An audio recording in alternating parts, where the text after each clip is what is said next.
we have completed our operating budget as well as our capital expenditures budget. So now we're going to do our cash budget. Cash is the lifeblood of our organization. If we run out of cash, we are in deep doo-doo. So this is arguably one of the most important parts of the budgeting process.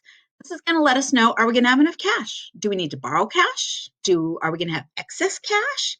But it's going to be really important that we understand with our planned level of operation, our planned sales level, how are we going to be doing? All right, so we're going to start with the cash receipts. This is cash we are getting in. Then we'll talk about cash we spend. I'm going to start with April, and we're going to do all of April because we're going to need April to be done before we can do May. Okay, so we're starting here with our budgeted sales. Well, we know sales dollars. We know we can get that right over here from our sales budget. And then 30% cash, 70% last month's credit sales. So I'm going to go over to my additional information, see if they'll tell me. And when I go over here, scan. Oh, here we go. Row 19. The company expects 30% of sales will be for cash, which means that the customer's going to pay us right there on the spot. And the remaining 70% will be on credit, which means we're going to send them a bill. We're going to debit AR, and then we'll debit cash when we get the cash. In this case, it will be 30 days later. Receivables are collected in full, which means we don't have any bad debt. That's awesome. Collected in full in the month following. None are collected in the month of sales. Okay, that is helpful. So that means that in April, I expect that 30% of my April sales will be collected right away in cash. So I'm going to multiply my budgeted sales dollars times 0.3 or 30%. I'm also going to collect 70% of last month's credit sales. I'm not exactly sure what you want me to do with this. And then I remember, if I didn't sell for cash, if I didn't debit cash and credit sales or credit revenue, then I must have debited accounts receivable. So I'm going to go grab this from our, oh, that's really in the wrong spot, isn't it? See if I can grab it. There we go. It's going to be a little bugger, isn't it? All right, let's just go look.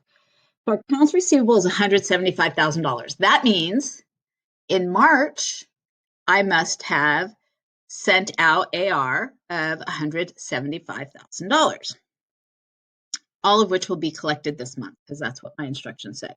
So I'm going to put 175 here. For some reason, I feel the need to verify that. Yes, okay, 175. Let's just format this little cute little number. Oh, we were doing numbers. Okay.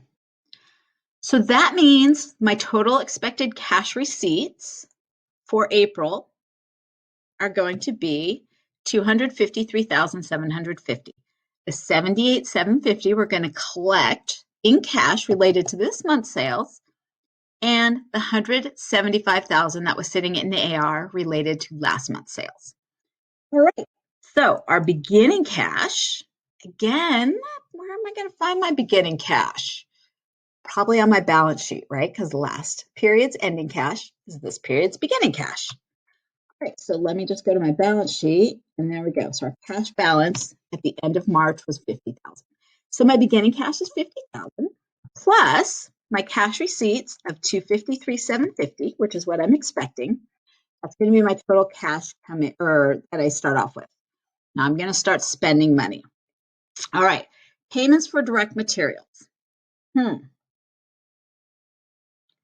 guess it could just be the amount we're going to spend on direct materials, but I feel like I should check that. I'm going to go to my additional information. Sure enough, right here, row 27, it says all direct material purchases are on credit. That means we're going to debit materials, credit accounts payable. And no other payables arrive from transactions. That means the only thing in our accounts payable is materials. Then it says 1 month's purchases are paid fully in the next month, and materials cost $12.70 a pound, which we already knew. Okay, so that means that every month when I buy materials, I'm not paying cash. I'm putting them on accounts payable, and then I pay the cash the following month, which means the amount of cash, because this is our cash budget, that I'm going to pay for direct materials this month must be whatever's sitting in accounts payable, because that's what I bought last month. And that's 63,818. Okay. Direct labor. Now, I just learned when I went over here, the only thing that's going into payables is those direct materials, which implies that everything, all of my other expenses must be paid in cash in the month that I incur the expense, right? Because if the only thing that's going into payables is materials, then everything else must be getting paid for in cash. So my direct labor costs must be exactly what my direct labor costs are projected to be, budgeted to be for April. And if I go to my direct labor budget, I am budgeting to spend $36,375. And we are going to pay that in the month of April. My variable overhead. Oh, you little bugger. There we go. My variable overhead, again, we're assuming we're paying everything other than materials in the month that we actually use it.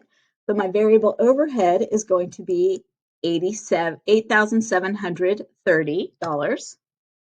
My fixed overhead, the cash portion, it's in my fixed overhead. Fixed overhead consists entirely of $5,000 a month of depreciation expense. Is depreciation a cash expense? No, it's not. You remember that from 301. Remember, we debit depreciation expense and we credit accumulated depreciation. So depreciation is a non-cash expense. So that's going to be 0. Okay, because we're only looking at cash in our cash budget. All right, going to our sales commissions, which again, we're assuming we're paying in the same month that they are earned. Our sales commissions for April are $31,500. Our sales salaries, going back to our selling expense budget, are $3,500 for April. Our G&A salaries for April, going to our admin budget, is $8,000. Then we have interest on long-term notes payable, and that's right here, this $1,800 from our G&A budget. Interest on short-term notes payable.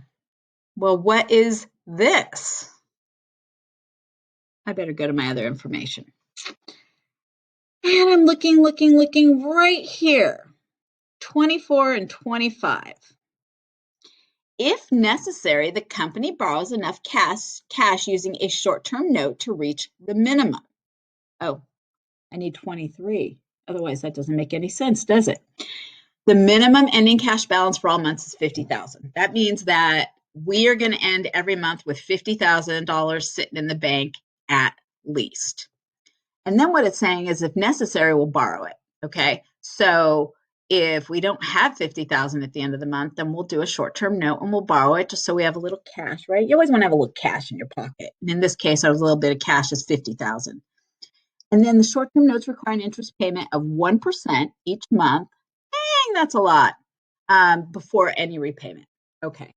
And then down here it says if ending cash balance exceeds the minimum, we will use the excess to repay the short-term balance. All right. So, did we borrow any money last month? Well, I'm guessing if we did, that would be a liability on our balance sheet. Look at that. Short-term notes payable was $12,000. So, we're going to multiply that $12,000. Oh, why is it hidden? That's jerky. All right. Let's start over. Just going to type it in.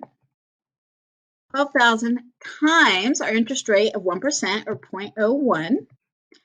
Okay, so it's going to be $120. We're going to pay $120 in cash on that amount we borrowed. Dividends. Dividends? Where's that coming from? We better look at our additional information. It says right here, dividends of $100,000 are to be declared and paid in May. Remember, dividends are a distribution of our earnings, distributions of retained earnings, and they're going to be paid in May. So on our cash budget, we're going to add $100,000 here. It was $100,000, wasn't it? It was. Okay. And then capital expenditures. So we'll go to our capital expenditures budget. We're not spending anything in May, so that will be 0. All right, this should be all the cash going out the door. So I'm going to add up, starting with my direct materials, all the way down to my capital expenditures. And we are going to spend in the month of April $253,843 in cash. All right, so our preliminary cash, this is before we do anything with it, is going to be our beginning cash at $50,000 we wanted in our pocket just so we felt a little good about ourselves, plus the cash receipts we expect of $253,750 minus our total cash payments of $253,843.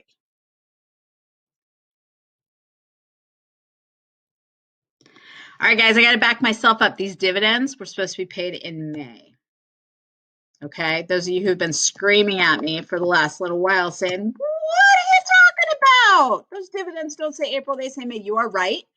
I was wrong, but because I'm too lazy to record this whole video again, we're going to just go ahead and acknowledge our mistakes and move on. All right, with me? You're with me. All right. So now our total payments are only $153,843. And so our preliminary cash is $149,907.